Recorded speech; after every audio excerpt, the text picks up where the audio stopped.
Eugeria Live, brought to you by Griswold Home Care. Eugeria is a Greek word meaning health of body and mind in aging individuals. Eugeria Live is a weekly show celebrating the heroes that contribute to the Eugeria of our elderly and disabled population. Now joining us in the studio are your hosts, John Butler and Brad Culp.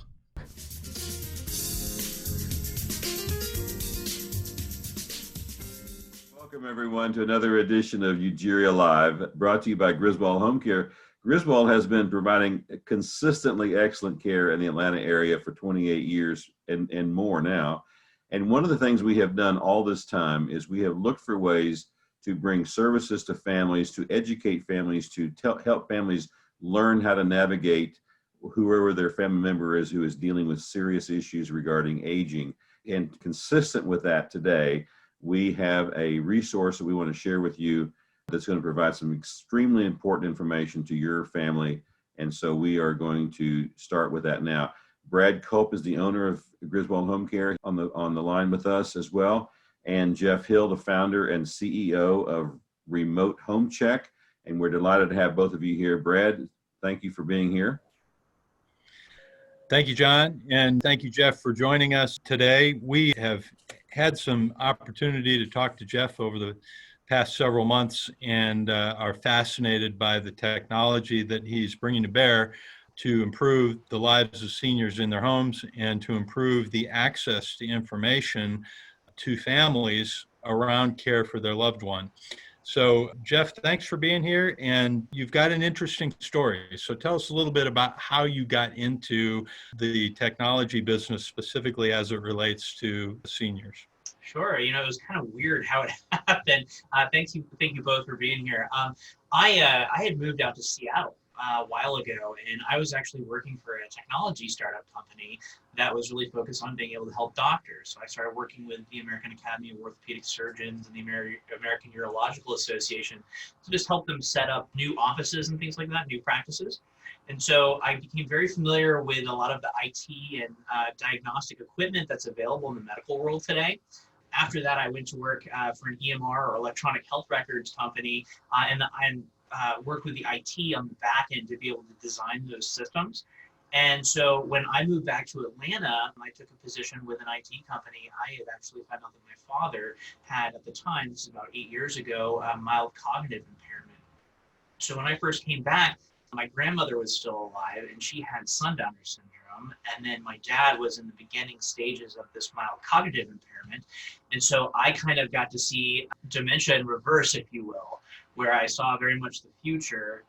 And then where my dad was, it was, it's been really challenging. My heart goes out to anybody who's gone through this, watching that kind of degradation. And I think that there are some exciting things in the future to help with that. But that was my background. I've been working in technology and the medical world for going on 20 years now, and really got involved in home automation and ways that we can incorporate artificial intelligence and electronics to be able to really further the ability of seniors to be able to age in their own homes, which we know 90% of seniors want to do.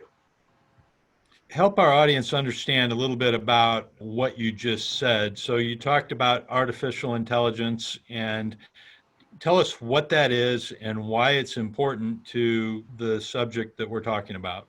Absolutely. So when we think about artificial intelligence is exceptionally good at doing the things around numbers and computations.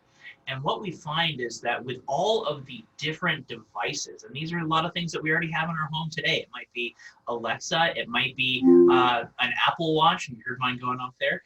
There are lots of different tools that are available, but that data independently is only helpful in that one use case. It's really the ability to be able to go and understand what a heart monitor is saying, and then also looking at a piece of software that's maybe a game that judges your cognition, and then being able to look at medication adherence. All of these things are connected either via software, hardware, or a service. And what artificial intelligence allows us to do is go out to all of these things that already exist, bring in that data into one place where we can then use the artificial intelligence to understand at a deeper level than you or I ever could about data and trends in healthcare. We can actually have the computers do that for us and create a much better health outcome situation where we're able to really predict things before they happen, rather than having to pay the costly fees that go along with, having to deal with falls and wandering and things like that. So tell us about remote home check. What is it, and what is it being used for, and what impact is it making? Sure. So given my background in IT, we saw a really interesting problem, very similar to what we see in senior care today, where we have all these different applications and software bundles that work independently of each other. But having the data be able to look at each other and look at patterns across all of the different devices was hugely helpful. And so when we look at remote home check, our goal there is to understand, okay, the normal bedtime of someone, let's just call her Susie, for example. Susie goes to bed at 9:30 p.m. and wakes up at 6 a.m. Well, if Susie is out of bed for more than, say, 30 minutes, 45 minutes, whatever, we decide, is that something that we might want to alert a caregiver or family member to? Conversely, if we see that she's getting up in the middle of the night frequently, what does that tell us about what's going on? She's obviously not sleeping well, and she is using the restroom frequently. That could be a sign of a UTI. So using the technology and just the repeated patterns in data, we can actually go in and understand what's going on, sometimes even better than a senior might be able to tell us, especially someone with cognitive challenges, because they don't have the ability to really express what's going on anymore. That's where we can really enable technology to fill that gap in care. So this can be tweaked for each person. So their threshold of when you want to alert somebody depends on what that person's patterns are. Is that correct? Absolutely. So the beautiful thing that we're able to do, John, and this is a great question, an 85-year-old male with heart disease and high cholesterol, we want every other 85-year-old with heart disease and high cholesterol to be able to make an impact on the person we're monitoring. So what we're doing is we will look across people with like conditions and concerns as are the person who's being monitored, and we can actually develop a baseline of what we expect to see. We then take into account the actual everyday readings of the person we're monitoring, and being able to spot those deviations from what is normal behavior is what allows us to really create that predictive index of how someone is doing. What are you using for sources of data today? Yeah, so we started off, and this is a great way to kind of get started in home automation. We looked at what is available today and what can be connected. So we saw that there are platforms in home automation that allow us to measure the things that we've been measuring for a really long time in like security systems, right? Open, close sensors, pressure sensors, presence sensors, things like that. Just by using that type of data and adding the intelligence on top of it, that's really the piece that we were missing. You think about an alarm system, it's something happens, we alert you immediately, right? That's a response type action.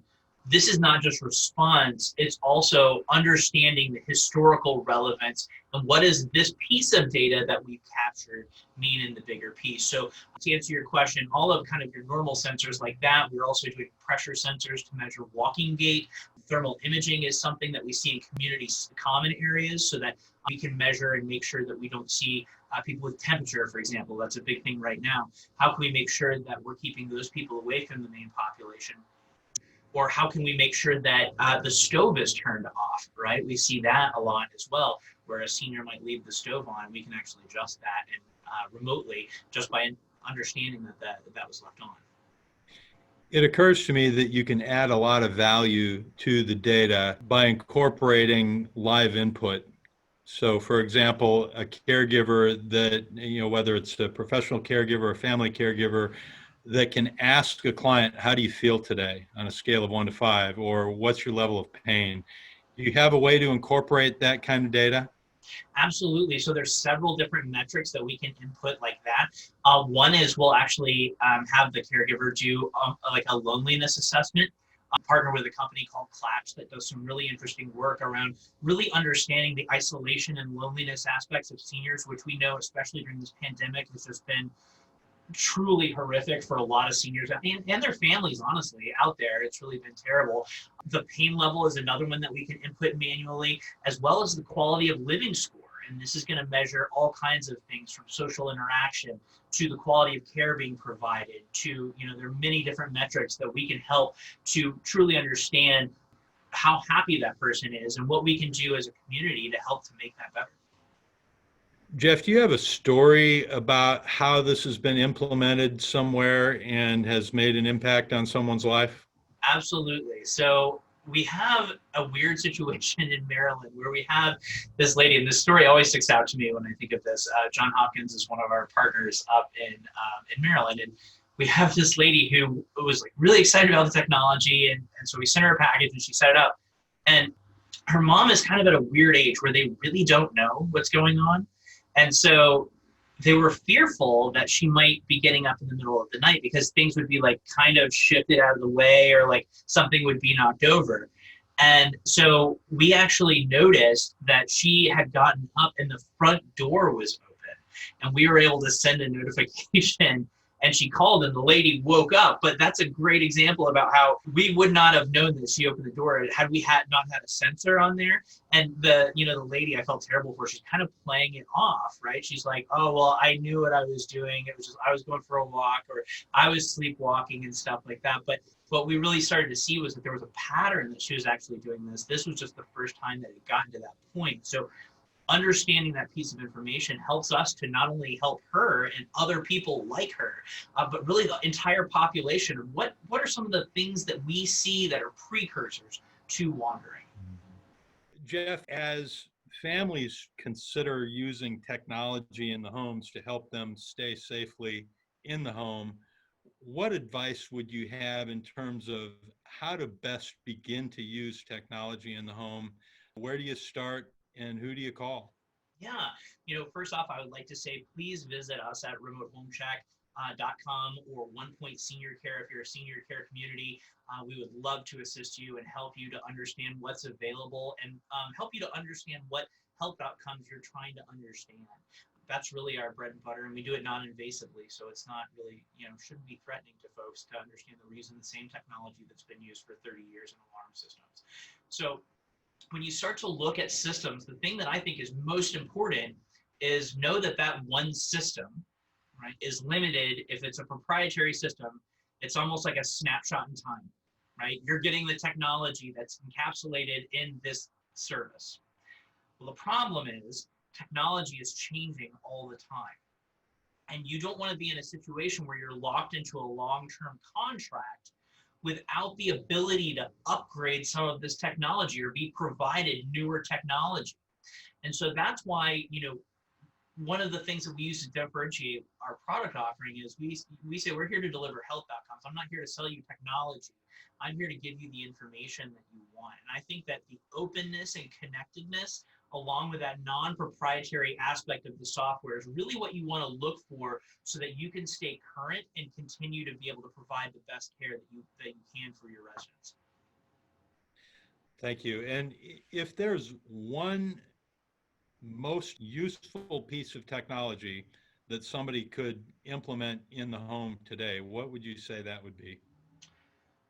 I would say it's a really easy one, and it's probably one of the more dangerous ones out there. An OBD2 port is something that is in everyone's car. I believe your car was made since 1995 or 96, if I'm not mistaken.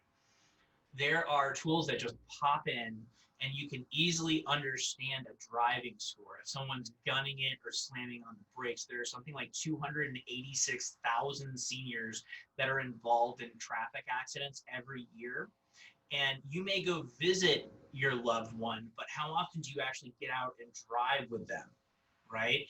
This is a very scary situation. And that's one way that using technology can help to save lives. And then we can also be able to pull in other information, around all sorts of other health conditions and other concerns. This is really a concern that's out there. We see the reduction of UTIs and sepsis is such a huge issue.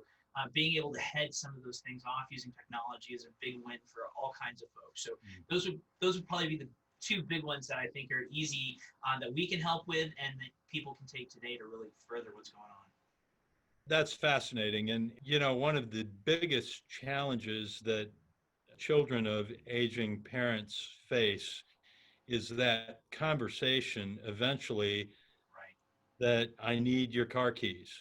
And what you just described is an objective way to present data that absolutely can demonstrate why you're asking for the keys. They And quantify. perhaps it helps facilitate that conversation.